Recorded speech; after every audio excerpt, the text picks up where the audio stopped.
आघात प्रेमाचा. लेखिका प्रिया उंबरकर. वाचक स्वर सिद्धी गायकर.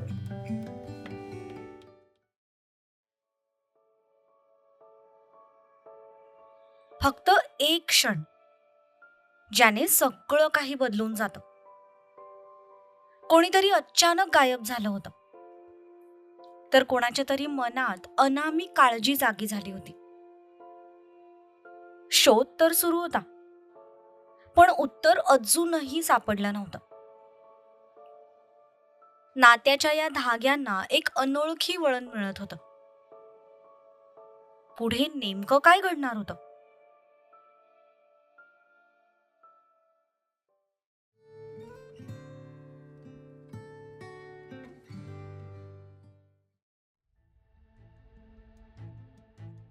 ताईसाहेब, ताईसाहेब, ताईसाहेब. सरू आरोळ्या देत होती. गणपत सुद्धा घाबरून गेला होता. गणपत दादा, ताईसाहेब खाली पडल्या. आता कसं शोधायचं त्यांना? खाली तर काही दिसत पण नाहीये. त्यांना काही झालं तर नसेल ना? हाऊसाहेबांना कळलं तर ते आपल्या दोघांचा जीवच घेतील. आणि छोट्या मालकांना कळलं तर? देवा, त्यांचा तर विचारच न केलेला बरा. सरूला युगाची काळजी सुद्धा वाटत होती, आणि सोबत आऊसाहेब आणि युवराजची भीती सुद्धा वाटत होती. गणपतची अवस्था सुद्धा काही वेगळी नव्हती. त्याच्याच तर भरोशावर आऊसाहेबांनी त्या दोघींना पाठवलं होतं. ताई, खाली ना अजून एक रस्ता आहे, आणि मधलं अंतर पण फार नाहीये. कदाचित त्यामध्येच कुठेतरी अडकल्या असतील, किंवा मग खालच्या रस्त्यावर जाऊन पडल्या असतील. दादा, तुम्ही खाली जा. मी आणि ताई आम्ही मध्ये शोधतो. गणू, तू आणि पिंटू शेळ्यांना बघ. मी यांची मदत करतो. जो मुलगा तिथे उभा होता त्याला सुद्धा आता काळजी वाटू लागली होती. ते कायम शेळ्या चरायला तिथे यायचे, त्यामुळे त्यांना तिथल्या परिसराची माहिती होती. हे ऐकून गणपत आणि सरू दोघांच्याही जीवात थोडा जीव आला. गणपत गाडीच्या दिशेने धावला. चाकाचं काम थोडं बाकी होतं, त्याने ते घाईघाईने पूर्ण करायला घेतलं. सरू त्या मुलाला घेऊन मधल्या रस्त्याने युगाला शोधायला निघाली.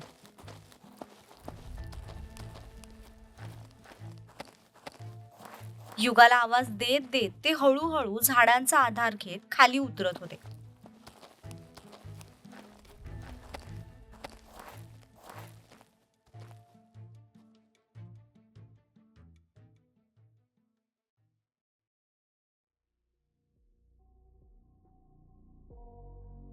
सर, आपण काय करायचं आता?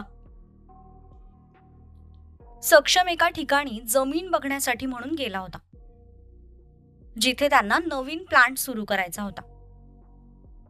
तीच जमीन बघून तो आता घरी परत जात होता. सक्षमने तिचं नीट निरीक्षण केलं. तिच्या अंगाला बऱ्याच ठिकाणी खरचटलं होतं. आधीचीच गोरी असल्यामुळे जिथे जखमा झाल्या होत्या तिथली त्वचा लाल भडक झालेली दिसत होती. त्याला तिचा कितीही राग येत असला तरी त्याचं मन एखाद्या व्यक्तीला असं जखमी अवस्थेत सोडून जायला तयार नव्हतं. एक काम कर, तू जाऊन गाडीचा दरवाजा उघड जा.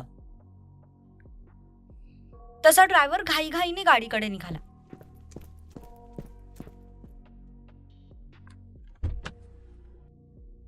सक्षमने खाली झुकत अलगद तिला दोन्ही हातांवर उचललं. तिला गाडीच्या मागच्या सीटवर नेऊन झोपवलं आणि दरवाजा बंद करून घेतला. तो पुढे ड्रायव्हर शेजारी येऊन बसला.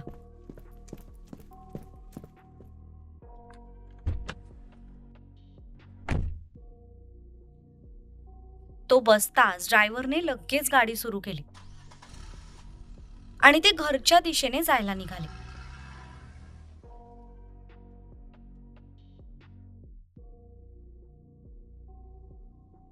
मध्ये 2 रस्ते होते. एक जो पाटलांच्या घराकडे जात होता आणि दुसरा जो युगाच्या घराकडे जात होता. जशी सक्षमची गाडी त्या रस्त्याला वळाली, त्याच्या अगदीच काही मिनिटांनंतर गणपत गाडी घेऊन खाली आला. आजूबाजूला बघतच तो गाडी चालवत होता, पण त्याला युगा मात्र कुठेच दिसत नव्हती.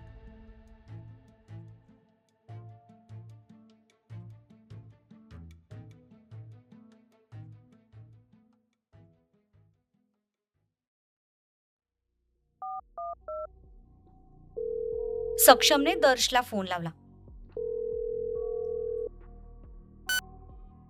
हॅलो दर्श, कुठे आहेस तू? हॉस्पिटलला गेला नाहीयेस ना अजून? नाही भाई, सध्या मला सुट्टी आहे. नेक्स्ट वीक पासून एक्झाम स्टार्ट होणार आहे ना, सो मी घरीच आहे. फाईन. तुझ्यासाठी एक पेशंट आणतोय, रेडी राहा. सक्षमने फोन कट सुद्धा करून टाकला.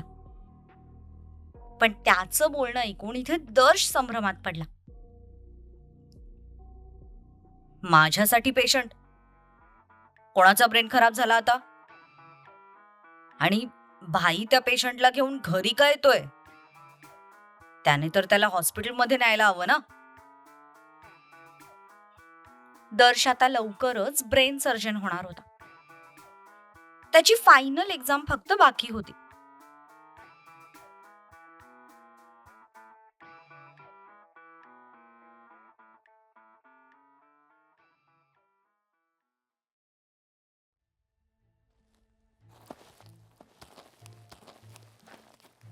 इकडे तो मुलगा आणि सरू युगाला शोधत शोधत खालच्या रस्त्यापर्यंत येऊन पोहोचले. तोपर्यंत गणपत सुद्धा तिथे आजूबाजूला शोधत होता, पण युगाचा कुठेच पत्ता नव्हता. कुठे गेले असतील ताईसाहेब? माझ्या माहितीप्रमाणे तरी इथेच असायला हव्या होत्या, कारण अंतर काही फार नाहीये. तुम्ही त्यांना रस्त्याने नीट शोधलं का? हो, मी सगळीकडे शोधलं, पण ताईसाहेब कुठेच दिसल्या नाहीत मला.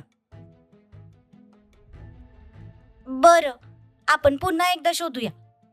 कदाचित आजूबाजूला कुठेतरी असतील. तसे ते तिघे पुन्हा युगाला शोधू लागले. त्या व्यतिरिक्त अजून ते दुसरं काही करू सुद्धा शकत नव्हते. युगाचा फोन सुद्धा गाडीतच होता.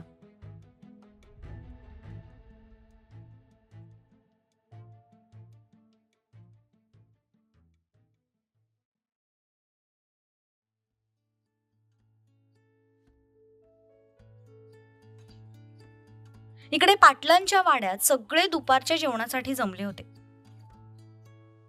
सत्यजित आणि शिवा कामानिमित्त पुण्याला गेले होते. जीवा कॉलेजला गेली होती.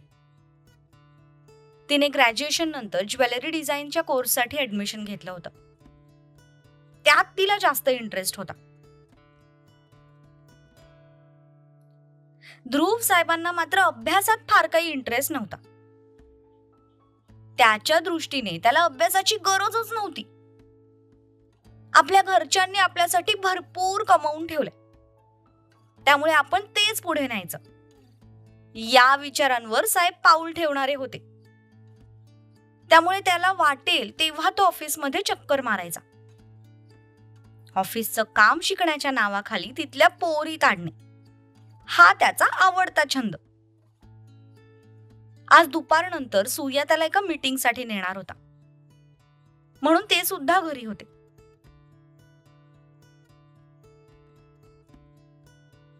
दुर्वा, अगं समूचा फोन आला होता का ग? सकाळी तिकडून निघाला होता ना माई, तेव्हा केला होता त्याने फोन. एव्हाना यायला हवा होता, थांबला असेल कुठेतरी मध्ये. मोठी आई, मला भाईचा फोन आला होता. तो म्हणाला की माझ्यासाठी तो पेशंट घेऊन येतोय. दर्श घाईघाईने पायऱ्या उतरून डायनिंग टेबल जवळ आला. तुझ्यासाठी पेशंट? बाईने कोणाचा मेंदू उडवला आता? तसे सगळे रागाने ध्रुवकडे बघू लागले. सगळ्यांच्या नजरा बघून त्याने लगेच समोरचा गुलाबजामुन उचलून तोंडात कोंबला आणि स्वतःचं तोंड बंद केलं. अरे पण तो जो कोणी पेशंट असेल त्याला घरी कशाला आणतोय हा? हॉस्पिटलमध्ये न्यायचं ना. मी पण तेच म्हणणार होतो आजोबा, पण त्या आधीच भाईने फोन कट केला. दुर्वा, त्याला जरा एकदा फोन करून बघतेस का? उशीर होणार असेल तर आपण जेवायला सुरुवात करू. बरं अप्पा, करते फोन. दुर्वा त्याला फोन करणार तितक्यात बाहेर गाडीचा हॉर्न वाजला. आला वाटतं. शालू, अजून एक ताट घेऊन ये ग, समू पण आलाय. सगळे दरवाजाच्या दिशेने बघत होते. सगळे घरात असल्यावर शक्यतो वाड्याचा दरवाजा उघडाच असायचा. सगळ्यांच्या नजरा दरवाजावर टिकल्या होत्या. तितक्यात सक्षमची एंट्री झाली.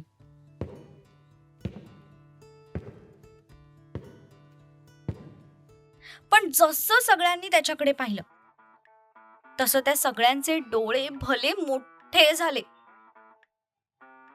त्यांनी जे काही पाहिलं होतं ते त्यांच्यासाठी अविश्वसनीय होतं. सक्षम दोन्ही हातांवर एका मुलीला उचलून घरात एंट्री घेत होता. दर्श, लवकर तुझा फर्स्ट एड बॉक्स घेऊन ये जा. मीला गेस्ट रूम मध्ये घेऊन जातोय. सक्षम तसाच गेस्ट रूमच्या दिशेने निघून गेला. सगळे मात्र अजूनही मोठ्या मोठ्या डोळ्यांनी तो गेला त्या दिशेने बघत होता. ए, तुम्ही सगळ्यांनी पण तेच पाहिलं का जे मी पाहिलं? हो ना ध्रुव, भाई घरात एका मुलीला घेऊन आलाय. दर्श, अरे बघत काय बसलायस? त्याने सांगितलं ना फर्स्ट एड बॉक्स आणायला. मग जा लवकर. नक्कीच त्या मुलीला काहीतरी झालं असेल, त्याशिवाय समू तिला असं घरी घेऊन येणारच नाही. दुर्वा उठून लगेच त्या दिशेने गेली. तसे बाकी सगळे सुद्धा तिच्या पाठोपाठ जायला निघाले. दर्श पळतच त्याच्या रूम मध्ये गेला आणि फर्स्ट एड बॉक्स घेऊन आला.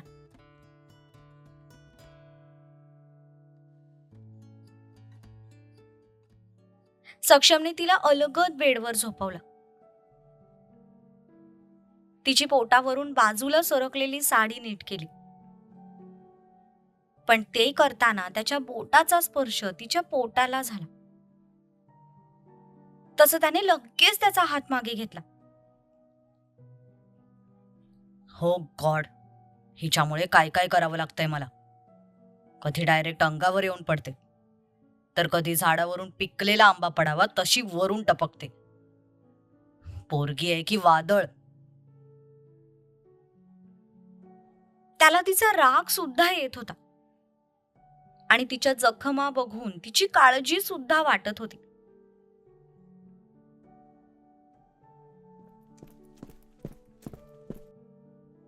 समू, अरे कोण आहे ही मुलगी? सूर्य आत आला होता. तोपर्यंत बाकी सगळे सुद्धा पोहोचले होते. पण जसं ध्रुवचं लक्ष त्या बेडवर झोपलेल्या युगाकडे गेलं तसे त्याचे डोळे पहिल्यापेक्षा अजून मोठे झाले. आईला, वहिनी! तो इतक्या जोरात ओरडला की सगळ्यांनी एकाच वेळी त्याच्या तोंडाकडे पाहिलं. तोपर्यंत दर्श सुद्धा पोहोचला होता. पण जेव्हा बेडवर झोपलेल्या युगाकडे त्याने पाहिलं तेव्हा त्याची पण सेम रिॲक्शन होती. फरक फक्त एवढाच होता की तो ध्रुव सारखा ओरडला नाही. पण आश्चर्य तर त्याच्याही चेहऱ्यावर होतं. ध्रुव, वेड लागलंय का तुला? काही काय बडबडतोयस?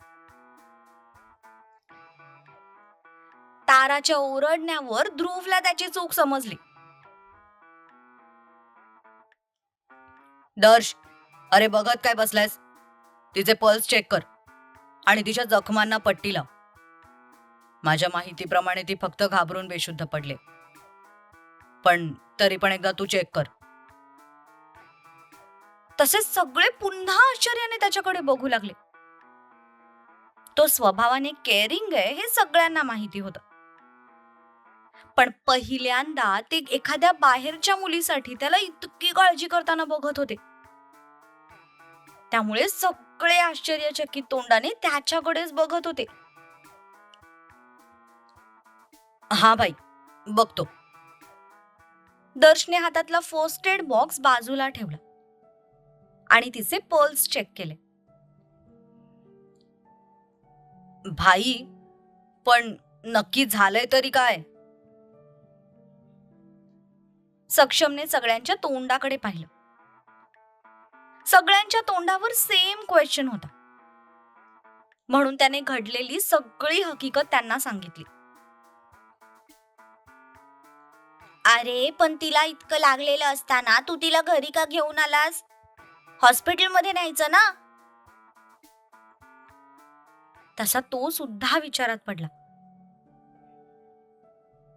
खरंच की, मी हिला हॉस्पिटलमध्ये न्यायच्या ऐवजी घरी का घेऊन आलो? डोंट वरी भाई, नथिंग सिरियस. फक्त बेशुद्ध आहे त्या. ध्रुव एका कोपऱ्यात उभा राहून सक्षमला नोटीस करत होता. त्याच्या चेहऱ्यावरचे हावभाव, मिनिटा मिनिटाला बदलणारे ते एक्सप्रेशन्स, हे सगळं बघून त्याच्या नापीक डोक्यात भरपूर काही शिजायला सुरुवात झालं होतं. चोराच्या मनात नक्कीच पोलीस स्टेशन आहे, तो मनातच बडबडत होता. सक्षम, अरे पण आहे कोण ही मुलगी? कोणीतरी सोबत असेलच ना तिच्या, आणि आता ती लोक तिची काळजी करत असतील. बरं, ही शुद्धीवर येईपर्यंत आपल्याला काही कळणारही नाही की ही नक्की आहे तरी कोण. माझं नाव यू नाही, युगा आहे. तिचे ते शब्द त्याच्या कानात घुमले. तसं त्याने हाताचा अंगठा त्याच्या बोटांमध्ये दाबला. इच्छा असूनही तो सगळ्यांना तिचं नाव सांगू शकत नव्हता. नाव सांगितलं तर काल रात्रीचं सुद्धा सगळं सांगावं लागणार होतं. त्याने लगेच ध्रुवच्या तोंडाकडे पाहिलं. दोघांनाही एकमेकांच्या नजरेतले भाव बरोबर कळले. सक्षमने नजरेनेच त्याला दम दिला. तसा ध्रुव एक पाऊल मागेच सरकला आणि हाताची घडी घालून त्याने तोंडावर बोट ठेवलं. फार काही लागलं नाहीये तिला. थोड्या वेळात येईल ती शुद्धीवर, तेव्हा विचारू आपण कोण आहे तिथे, आणि तिला तिच्या घरी पण नेऊन सोडू.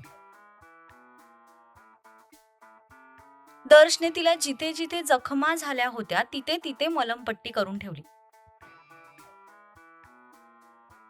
भाई, कधी कधी अनएक्सपेक्टेड गोष्टी समोर आल्यावर स्ट्रेसमध्ये माणूस बेशुद्ध पडतो. तसंच झालं यांचं. पण घाबरल्यासारखं काही नाही. अर्ध्या पाऊण तासात येतील शुद्धीवर.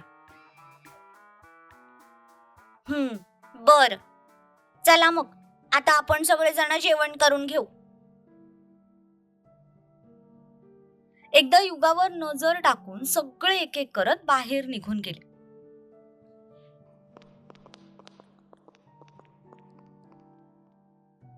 सगळ्यात शेवटी फक्त ज्युनियर पाटील ब्रदर्स इथे राहिले होते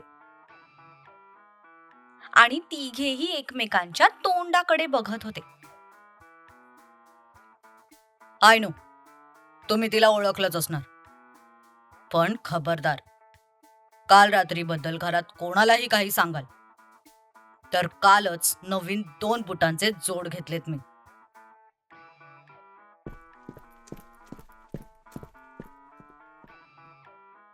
सक्षम तसाच बाहेर निघून गेला. दर्श, मला ना स्ट्रॉंग फिलिंग येते की ही आपली वहिनी होणार बघ. पिसाळलेलं कुत्रं चावलंय का तुला ध्रुव? चुकून भाईने ऐकलं ना तर बुटांसोबत बेल्ट पण खाशील.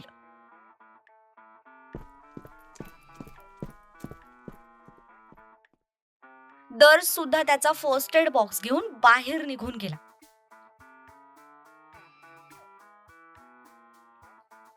आता त्या रूम मध्ये फक्त ध्रुव राहिला होता. ध्रुव फिरून युगाच्या जवळ आला. ती शांतपणे झोपली होती. कोणाला माझ्या बोलण्यावर विश्वास बसणार नाही, पण मी जे तुमच्यासाठी भाईच्या नजरेत काळजी पाहिली आहे ना, ती यापूर्वी कधीच कुठल्या मुलीसाठी पाहिली नाही. भलेही ती काळजी काही क्षणांसाठी असेल, पण त्याच्या डोळ्यात ती दिसली आणि फक्त तुमच्यासाठी दिसली. आणि अजून एक सांगू, काल रात्री तुम्ही भाईला जसं बोललात ना, तसं बोलायची आजपर्यंत तरी कोणी हिंमत केली नाही. पण तुम्ही खरंच खूप हिंमतवान आहात. मला आवडेल तुम्हाला माझी वहिनी करून घ्यायला.